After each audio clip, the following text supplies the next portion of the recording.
You fool! Warren is dead.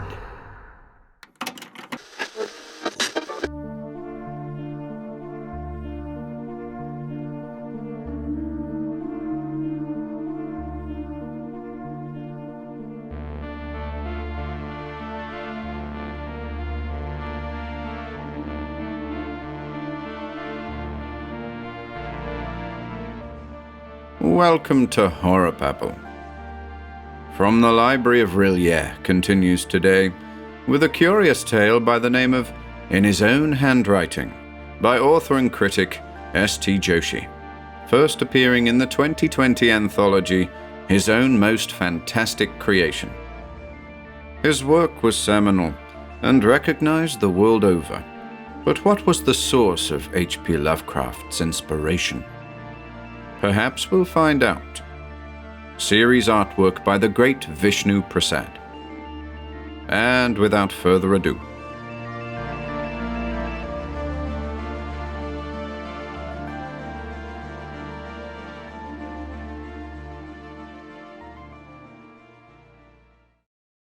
In His Own Handwriting by S.T. Joshi. 1.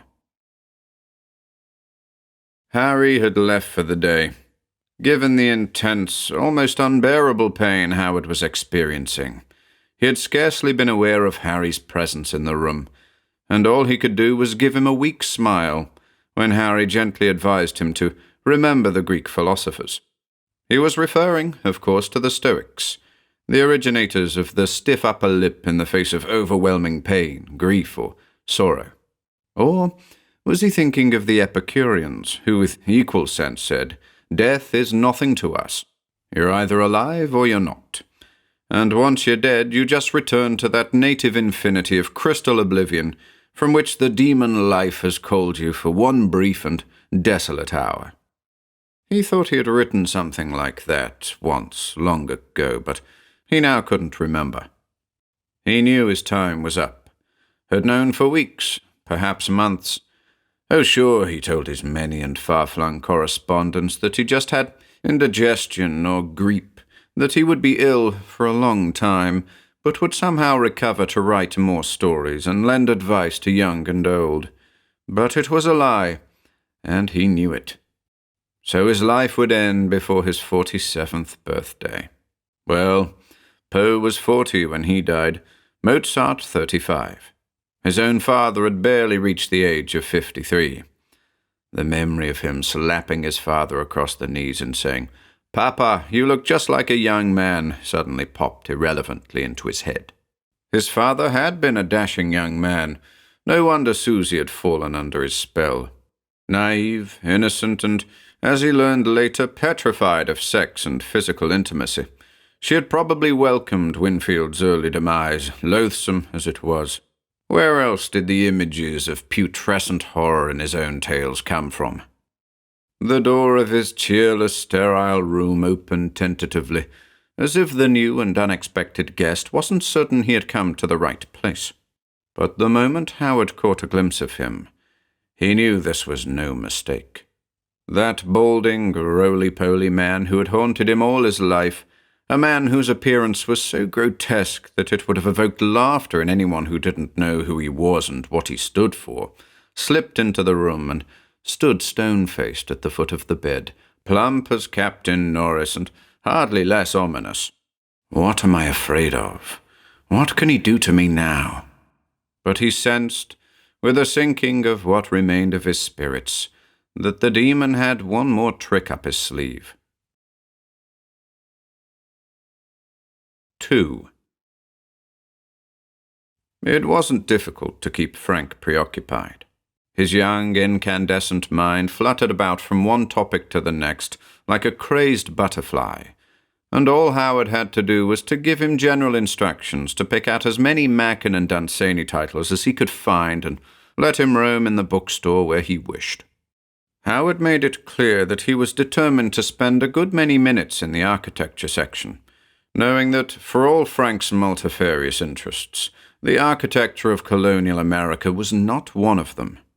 When Howard later showed him Singleton's Furniture of Our Forefathers as one of the several books on the subject he had secured, Frank sniffed in disdain and countered with Harper Williams's The Thing in the Woods, the book that he claimed as his reward for helping Howard use up the pestiferous Henneberger's $60 credit at the Scribner bookshop. In his desperate financial condition, Howard had begged the bookstore to convert the credit into cash, but it had refused. Howard didn't know what led him to suspect that the phenomenon he both welcomed and dreaded would happen again, and happen here. Perhaps it was the telltale tingling in his fingers. Perhaps it was nothing more than the fact that it hadn't happened for a good many months, and never in this pest zone. To his friends, his colleagues, his new wife, and especially his devoted but austerely frugal aunts, he had felt an increasing need to prove that his coming to New York was not a mistake. And yet, what did he have to show for the 6 or 7 months he had been here?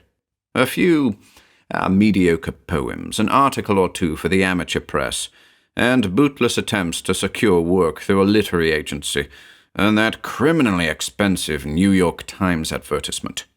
Perhaps he should have accepted the editorship of Weird Tales after all, even though it would have meant his moving to the supremely uncolonial wilderness of Chicago.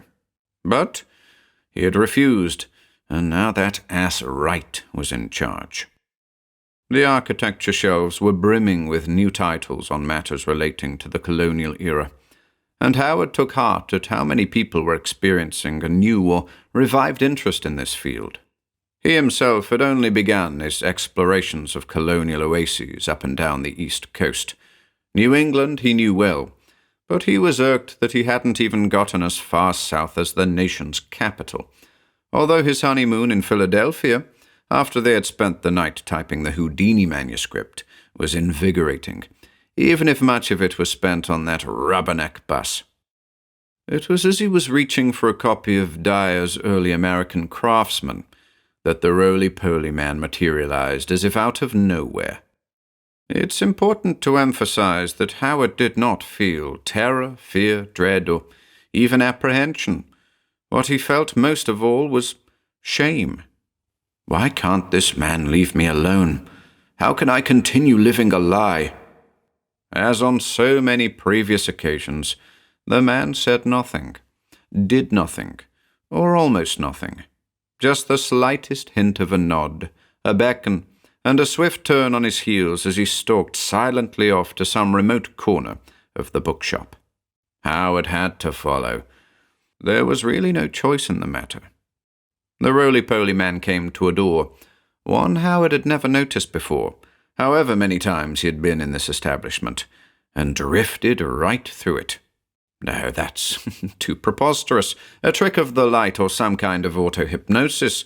No one believes in ghosts today, do they? The doorknob that Howard clutched spasmodically with his right hand was chilly, but that's natural, isn't it? He opened the door. The roly-poly man was inside, unsmiling as always. He had never seen that expression change. Indeed, could it even be said that the creature had an expression?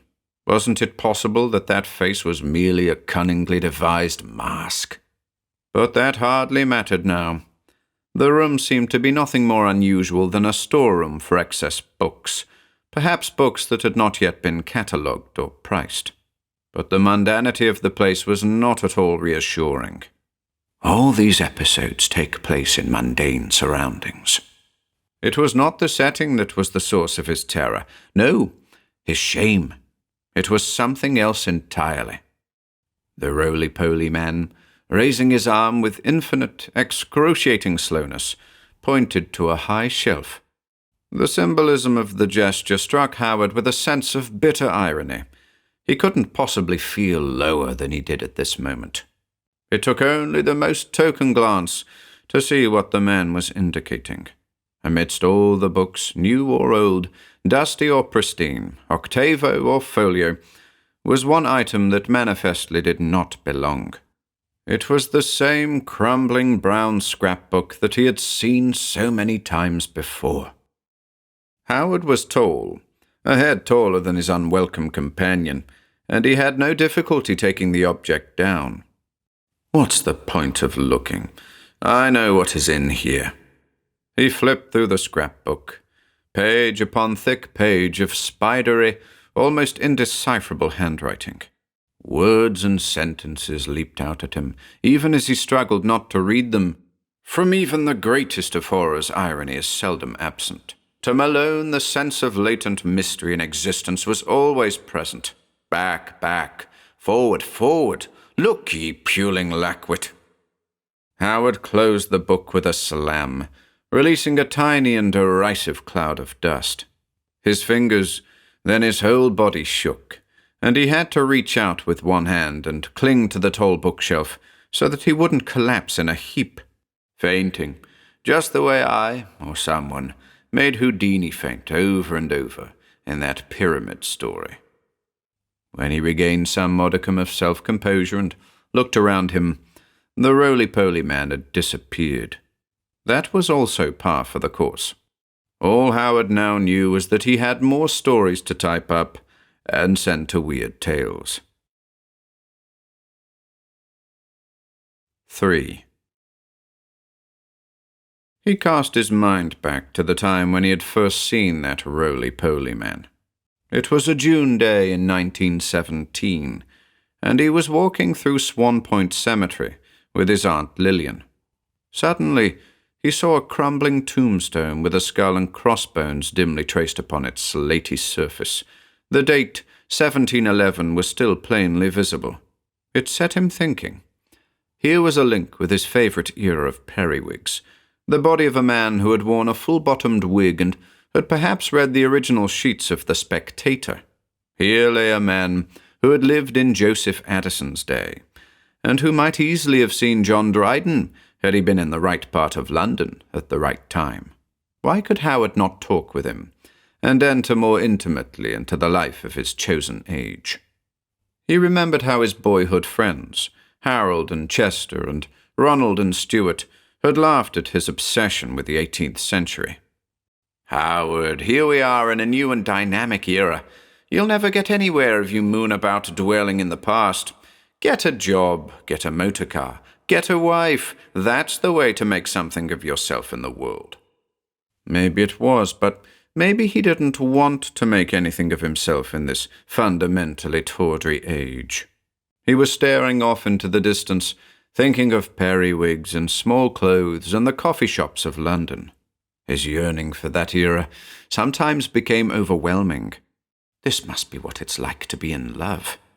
But no mere female could ever evoke that kind of longing. It was then that he saw the roly-poly man, leaning next to a gaudy marble mausoleum in the distance. "What is it, Howard?" Lillian said. When he made no reply, she repeated the query a little more sharply.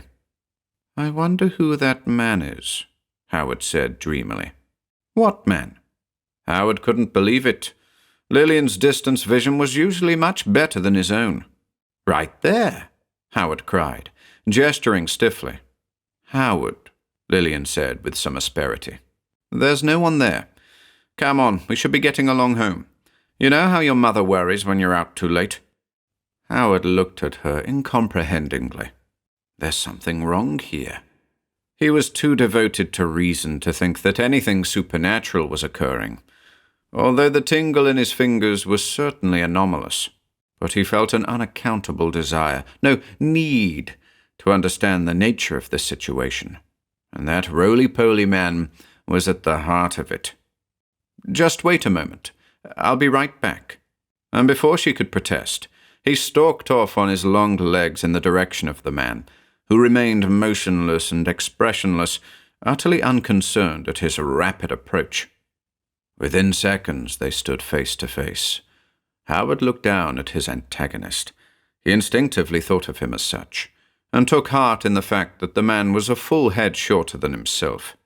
Howard was not at all used to fisticuffs, although in school he had managed to ward off that bully Monk McCurdy by assuming a dramatically ferocious aspect frightening to the nervous, the "by God I'll kill you" stuff. Why Howard even thought he would have to resort to this sort of behavior he couldn't have begun to explain to himself. But he instinctively sensed that the man was up to no good. So he spoke sharply and aggressively. "Who are you? What are you doing here?" For all Howard knew, the roly-poly man had just as much right to be here as he did. Maybe this mausoleum housed a relative. But somehow Howard knew otherwise. But perhaps his hostile tone would allow him to get to the bottom of the matter before he had to run along home to Mother. All that the roly-poly man did was to gesture faintly, almost imperceptibly, with his head, as if urging Howard to stroll around to the front of the mausoleum. What good would that do? He wondered. Surely he doesn't want to take me inside. It's locked, and I can't believe this fellow has the key. The man himself led the way, as he sensed Howard's reluctance to act on his unspoken command. As they faced the locked, wrought-iron gate that led into the mausoleum, the man only had to nod for the gate to open of its own accord, with a predictable metallic creak.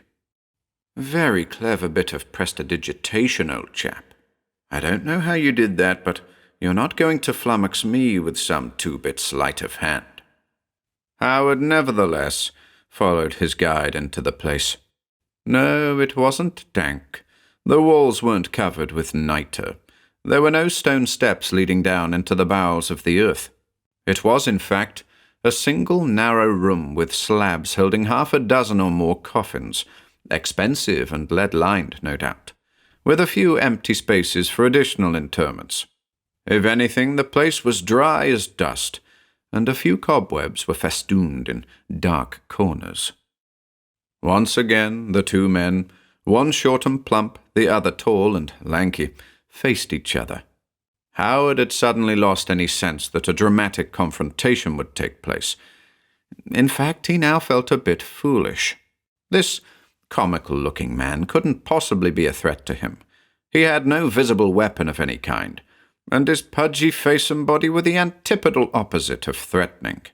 Maybe Howard should just apologize and beat a hasty retreat. But why doesn't he ever speak? As if he had read Howard's mind, the roly-poly man gestured with his head to one of the empty spaces in the room. Howard had, upon his initial entrance into the place, quickly canvassed it for any possible booby-traps or other signs of danger, and had seen nothing. Now, he was almost reluctant to turn his head in the direction of the man's gesture, wondering, in a sudden resurgence of a sense of threat, whether he was trying to distract his attention for nefarious purposes. I think I've read too many dime novels. He felt that a quick look at the empty space couldn't hurt. There had been nothing there before, he had been certain of that, and there could be nothing there now. But there was. It was a crumbling brown scrapbook, large in dimensions, but apparently quite thin, as if holding only a small number of pages. There's some trick here. I must now be very careful. Without letting his eyes leave the man's face, or more properly the top of the man's bald pate, Howard snaked to his right in the direction of the scrapbook. What he expected the scrapbook to be, he couldn't begin to imagine. But once again he sensed the overriding folly of this entire episode, and almost burst out laughing at the grotesquerie of it. Only when he reached the flat marble surface on which the scrapbook rested did he turn his head to give it a hasty examination. It was harmless enough, but he still felt the need to maintain vigilance. He picked up the scrapbook, then quickly turned back to his companion. The roly-poly man had disappeared. Howard was not afraid. Another clever trick, no doubt. Since there was no place the man could have hidden in this solidly built room, he must have slipped away when Howard's attention was focused elsewhere. Well, good riddance to him. I might as well see what my prize in this ridiculous adventure could possibly be. The scrapbook, as he had predicted, had a remarkably small number of pages, perhaps only 15 or 20. But every page was covered from top to bottom with spidery, almost indecipherable handwriting. Only random sentences leaped out at him when he flipped through the pages. In relating the circumstances which have led to my confinement within this refuge for the demented, I am aware that my present position will create a natural doubt of the authenticity of my narrative. I am writing this under an appreciable mental strain, since by tonight I shall be no more. Into the north window of my chamber glows the pole star with uncanny light. The passages sent a shiver through him. This is exactly the kind of work I've wanted all my life to write. With intense embarrassment, he thought of the stories he had written as a child and adolescent, crude, inane, bombastic specimens that his mother had made him save. 2 years earlier, he had said to a friend, "I wish that I could write fiction, but it seems almost an impossibility." It still seemed impossible. And yet this scrapbook contained tales that a Poe, or at least a competent disciple of Poe, could have written. All of a sudden, Howard felt a hot surge of perplexity and nervous apprehension. Now he was grateful that that peculiar man, whoever he was, had so mysteriously vanished, for he did not wish to have any eyewitnesses to his pilfering. He was going to take this scrapbook, read it in his leisure, and then maybe transcribe those stories on his 1906 Remington, and pass them off as his own. It was this final thought that made him flush. I must adhere to the standards of honesty and dignity of my beloved 18th century. But the thirst for literary greatness, even the most fleeting soupçon of recognition, coursed constantly through his mind. My poetry is rubbish. My essays and editorials not much better. What else can I do but establish a foothold in the lowly realm of weird fiction? He made haste to emerge from the mausoleum, hoping Lillian hadn't utterly lost her patience with his tardiness. But as he stumbled out of the place, awkwardly slipping the scrapbook underneath his shirt, he saw her standing patiently by that 1711 gravestone, even if looking a bit sharply in his direction. They walked home in silence. Susie greeted them with a kind of alarmed effusiveness, as if irrationally worried that they would never return. She was, Howard had to confess, starting to get a bit odd. He remembered how Susie had spoken to him about weird and fantastic creatures that rushed out from behind buildings and from corners at dark, and how she shivered and looked about apprehensively as she told her story. Now, she seemed to want to embrace Howard, but he quickly turned his body aside and clumsily embraced her in such a way that she wouldn't feel the scrapbook still stuffed under his shirt. As he read the stories in the solitude of his room, the room he had occupied ever since the family had had to give up his lavish 3-story birthplace in 1904, he did indeed sense a thrill of the supernatural. How could anyone have captured my thoughts, feelings, moods, and images in exactly the language I wished to use, but no, I can't. The tingling that had affected his fingers at the time he saw the scrapbook now seemed to cover his entire frame, and he began to tremble as if in a fit of ague. As he turned the last page, there were indeed only 3 stories, filling 18 stiff cardboard pages. He closed his eyes, expelled an immense sigh, and contemplated the morality of the situation. How can I claim these stories as my own? But if I didn't write them, who did? What violation of natural law has allowed these tales to fall into my hands? He decided to prepare just one of the stories and send it to his new friend, Paul. Paul had the greatest private collection of weird fiction he had ever seen, and he also edited a little amateur magazine where, he had clearly implied, he would be happy to see some of Howard's stories appear. If only I had any stories to send. Howard typed up the story, sent it to Paul. Paul waxed rapturous over it and published it, preceded by a ludicrous paean to his own impending greatness as a writer of weird fiction. 4. And that's how it had begun. At key moments in his life, that roly-poly man would show up, never to be seen by anyone but himself. Every time he would lead him to some obscure, hidden corner, point silently at that same brown scrapbook, same but with different stories each time, and then vanish without a trace. There was the time when he and Clifford, his friend from North Providence, had gone to Arthur Eddy's bookstore downtown. That was when, flipping through the pages, he had come upon sentences that seemed plucked from the innermost recesses of his heart and mind. Unhappy is he to whom the memories of childhood bring only fear and sadness. I have never seen another street as narrow and steep as the Rue d'Essai. Fool that I was to plunge with such unsanctioned frenzy into mysteries no man was meant to penetrate. History, indeed, was all I had, after everything else ended in mocking Satanism. And every time he dutifully typed up those stories, affixing his name to them, sending them out to publishers, amateur and professional, as his own. The frequency of the act did not make it any easier, did not lessen the sense of guilt and shame that he was absconding with the work of some other man, brashly claiming credit that belonged to another.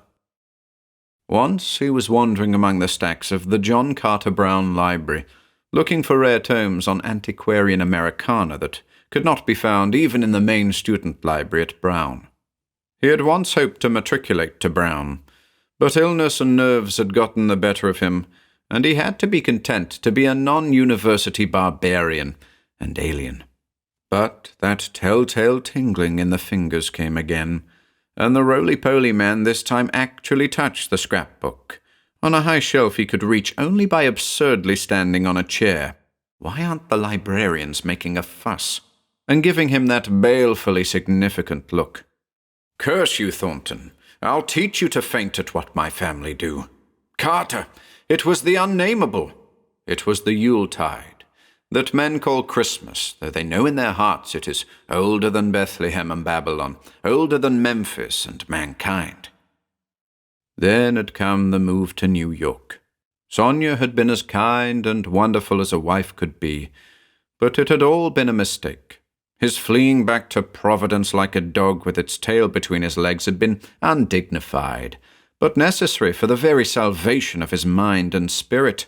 But he knew that, just as that roly-poly man had followed him to the metropolis, he would inevitably make his way back to this New England backwater, the only place he could consider home. The most merciful thing in the world, I think, is the inability of the human mind to correlate all its contents. But by God, Eliot, it was a photograph from life. In the morning, mist comes up from the sea by the cliffs beyond Kingsport. West of Arkham, the hills rise wild, and there are valleys with deep woods that no axe has ever cut. His illegitimate, undeserved fame, if indeed it could be called that, was growing. New friends, fellow writers of weird fiction, August, Donald, Two Gun, wanted to make his acquaintance. Even book publishers expressed some faint interest. Was it because he knew those stories really weren't his that he spoke so modestly, even disparagingly of them? When a traveller in north-central Massachusetts takes the wrong fork at the junction of the Aylesbury Pike just beyond Dean's Corners, he comes upon a lonely and curious country. In later years, the scrapbook, brown and crumbling as always, at times attained immense thickness, filling dozens, perhaps hundreds of pages. He couldn't imagine how it even stayed in one piece. Some of the stories were so long it took him weeks, months to type them. He couldn't imagine the effort it must have taken to write them. Certainly, that was well beyond his own capacities. Bear in mind closely that I did not see any actual visual horror at the end. Sometimes he would be so mortified at this literary theft that he hid the scrapbook behind bookshelves, under cabinets, once between the mattresses of his bed. As the years progressed, he could only bring himself to send out a single story in a whole year. No one can accuse me of profiting from another man's work. Can they? I am forced into speech because men of science have refused to follow my advice without knowing why. And in that lair of the deep ones we shall dwell amidst wonder and glory forever. What they finally found inside Edward's oddly assorted clothes was mostly liquescent horror. They were, instead, the letters of our familiar alphabet, spelling out the words of the English language in my own handwriting. I am it, and it is I. And then he was stricken. He held off going to the doctor as long as possible, but finally his Aunt Annie had summoned Dr. Dustin, who in turn had called in a specialist, Dr. Leet. But by then it was too late. Howard was dying. 5. Why have you come? He had no idea why he was even speaking to the roly-poly man, the man who had never spoken a word to him. That blank, deadpan face, maybe a mask, should have been terrifying, but he was now beyond the reach of fear or joy, dread or ecstasy. There was only the intense, almost unbearable pain. What do you want with me? He could barely get the words out, but he felt the need for some kind of final confrontation with this creature, this source and focus of all his shame and mortification. Why had this man harried him all his adult life? What had he done to deserve it? Without warning, the man's figure began to blur, change, transform, and in a matter of seconds there stood before him a tall, slim figure with the young face of an antique pharaoh, gay with prismatic robes and crowned with a golden pskent that glowed with inherent light. But somehow there was no terror here, only a transcendent awe and wonder. Howard took the spectacular metamorphosis in stride, but what truly stunned him was that words at long last began to pour forth from the entity's mouth. You have reached the end, he or it said. The statement was uttered with an ineffable mildness, as of the peace that surpasseth all understanding. It was only a confirmation of what Howard already knew, but the words nonetheless carried a blissful finality that comforted, soothed, reassured. I know, Howard managed to say in a whisper. I just wish. Wish what? The figure queried. Howard paused for many moments. For some strange reason, he did not wish to annoy or alienate his companion. All he wanted was an explanation. Why have you done what you have done? The figure turned his head to one side, as if in query. What have I done? Howard couldn't believe he would have to explain what to him was so obvious. At the same time, he sensed that even a mildly accusatory tone or implication would be problematical, even dangerous. You tempted me. You made me pass off the work of another as my own. You knew I could not resist the urge to see my name in print, plastered over tales that I could not possibly have written. Why did you do that? Why? The speech exhausted him, and he no longer cared what repercussions his words might have on his antagonist. He had, after all, reached the end. But to his surprise, the figure did nothing but smile. He was, Howard sensed, enjoying a secret joke, a joke of such cosmic hilarity that the stars could not encompass it. I made you claim the work of another? Who? Who is this other you speak of? I don't know, Howard cried out in a final burst of strength. The scrapbook, the writing, not mine. Not yours? Then whose? Who else could have written those stories but you? Who else had the imagination, the learning, the grasp of the physiology of fear to set those tales down? It was you, no one but you. You found that scrapbook on your own. I only led you to it, time and time again. It was in your dreams that you found that book, found that spidery, almost indecipherable writing. That writing came from your heart, your mind, your soul, no one else's. I know, for I am Nyarlathotep, the crawling chaos. And with that, the figure gathered up the folds of his robe, made a curious gesture with his right hand, and vanished from the room in a blaze of light and a flurry of wind. And, as he died, Howard Phillips Lovecraft knew at last that his life had not been lived in vain.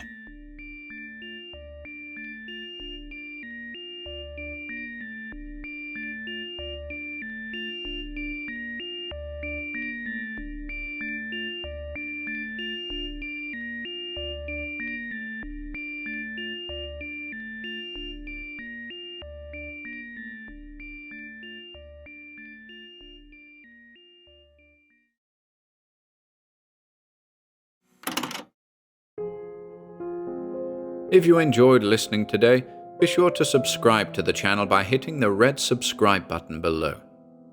After doing so, click the bell icon next to the subscribe button to receive new content notifications.